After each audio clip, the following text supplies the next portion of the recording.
So guys, Satu Dave here. What's going on? This week we were talking about Chris Reeves. Why? It's because my buddy Steve, Scotching Things, let me borrow this.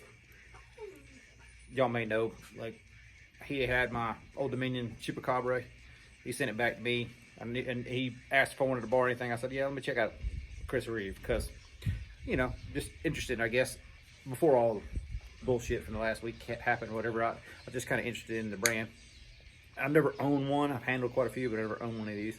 And I just kind of wanted to have it in hand for a little longer than, 2 seconds while you're at a show or something, right? And let's just go over this one first, I guess.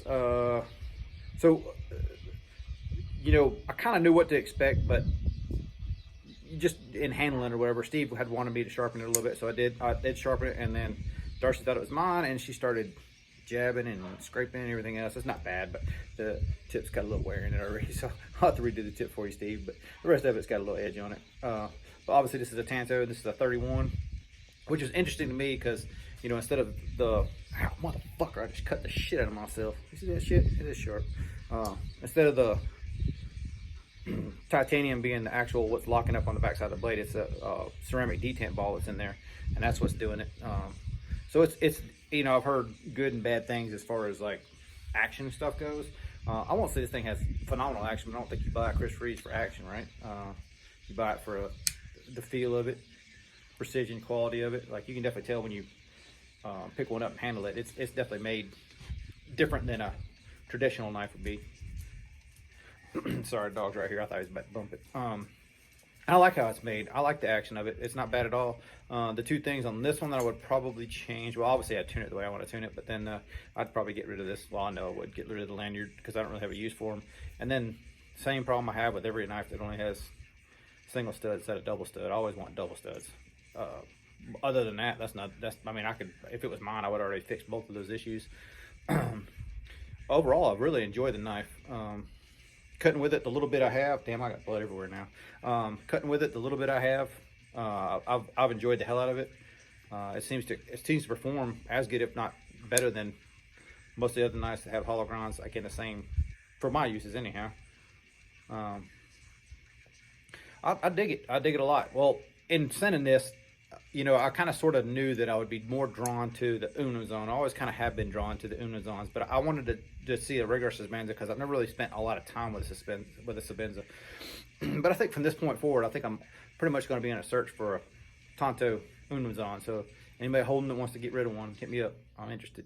But yeah, I think I'm gonna finally get my first Chris Reeves, and all the bullshit that's going on as far as like price increases and that sort of thing with Chris Reeves in general. And I didn't get too far into it, but just a quick perspective from a machinist point of view, I guess, about the whole subject is, if you keep buying inexpensive things or prices stay the same, you expect the person that's doing it to make less money. That's pretty much what it boils down to. In this grand scheme of things, I'm kind of torn between two different paths, I guess, in life. If I stay in the industry, I know I'm not going to get, economically, I'm not going to advance anymore. It's pretty much at a standstill. So I've been doing it roughly since 94, 95, machining. The pay hasn't gone up tremendously since then. It's pretty much just barely squeaked up. Not really like it was. Like back in the day, you can make a good living doing this, but nowadays it's really not there. And there's not a whole lot of young people interested in doing the time to learn it. The computer part of it, they can pick up and they can run with that, and they think you're programmers. You can learn how to program, but you're not a programmer until you know what you're doing machining-wise. My perspective. Yeah, I've seen a couple of younger guys that picked up and ran with it and done awesome. Most guys, you have to spend some time in the field before you're going to be really good at doing it, that sort of thing, regardless of how good you are with the computers. So if Chris Reeves doesn't increase their prices, the machinists they're going to have working there are going to be the less skilled guys, which is going to be a less quality product in the end. So people raising prices, man, you really ought to bucket. And if your bar bucking it and it's $50 is the difference between you buying an American product, there are a lot of cheaper products. And I don't think anybody, machinist or otherwise, is going to argue the fact that you can get a Chinese knife of a similar quality for much less money. But hands down, no doubt about it. You're also not advancing your country or skilled laborers or, economy or anything else. So I'll leave it at that, okay? You make your own mind up. We all do anyhow, right? So leave that alone. So my brother Scotch Thing sent this one, and he also sent a surprise knife. And this surprise knife was probably one of the coolest things that I didn't expect that he sent me, and I actually really enjoy the shit out of it. So hang on, let me grab it real quick. And it's probably like, as a knife quality wise, like, or not quality wise, but what you would use it for use wise, it's probably polar opposite. And it's not a knife I would ever buy myself, but now that I've seen one, I'm like, I get it, I totally get it. And that's the Grimsman Norseman. I've thoroughly enjoyed having this one. Oh man, I'm bleeding all over the place again. Sorry guys. That Sebenza cut the crap out of me. But anyhow, this Norseman's a definitely different animal. I like it. I know I've heard a lot of people say that they don't like the blade shape. I find the blade shape really good. I like it a lot. I can kind of sort of tell that Steve uses this curve part up front a little more than this recurve in the back. I kind of use this tip a little bit more. For my uses thus far, which I've used a little bit, I like it a lot. I think the blade shapes are really cool. I dig it. The thing I don't like is how thin it is, but for this knife, it kind of works for it. Like, and the double lugs on this one, I think some of them come single, some come double. Thumb stud wise, I don't know if they call them lugs like Chris Reeves or not. I'm just on that page, I guess. And I'm trying not to use my right hand because I'm bleeding all over the place here. So this one's got the double thumb studs, which makes it easy to operate from both sides.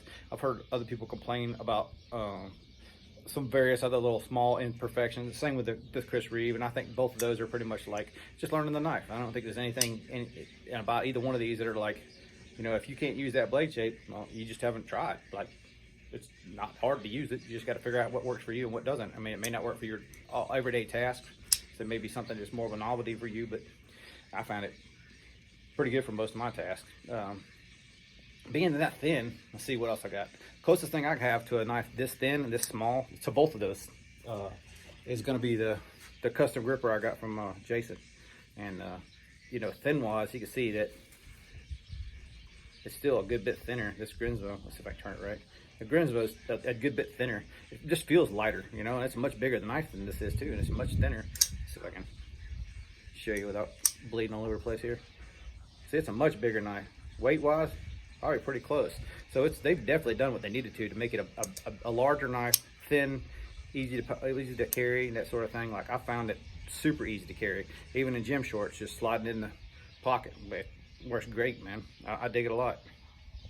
So Steve, you see this, man, awesome surprise. I really like this knife. I'm surprised I liked it as much as I did. I don't think I'll be going getting one, but I really appreciate it. Now, if he made, an extra heavy version of this, like maybe 3/16 blade and thicker scales and that sort of, oh man, I'd be all about it.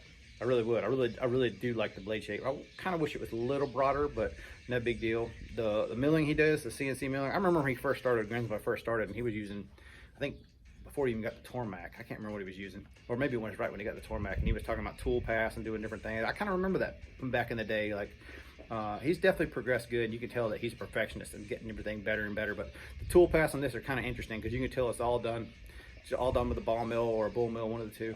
And now he's cut everything. It's just, he's done a real good job, man. I think he did a real great job. And either you like those lines or don't like the lines, but as far as like it messing up the cutting path or anything, I don't think it would. I don't think it would at all. It's kind of like that Freeman I'll let Steve borrow. It's like this, it looks like it would hang you up, but in practicality, when you actually use it, it's really unaffected. You don't even really realize you've done it. So Steve, sorry about bleeding all over your knives. I'll clean them up, get back to you, sharpen them, everything else. I guess we're gonna cut this one short since I'm bleeding all over the place. Dogs over here licking it up and shit. All right, y'all, be cool. Check y'all next week. Later.